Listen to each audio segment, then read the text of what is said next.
తర్వాత మన శరీరాలు చాలా భయంకరమైనవి. ఈ శరీరాలు మనకు లోబడవు.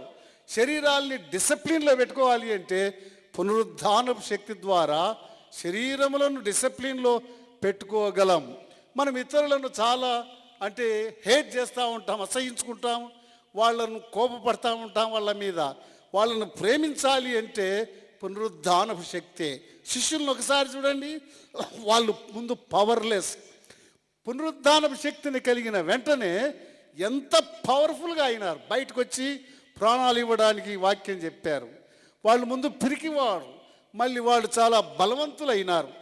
తలుపులు తెరుచుకొని బయటకు వచ్చారు.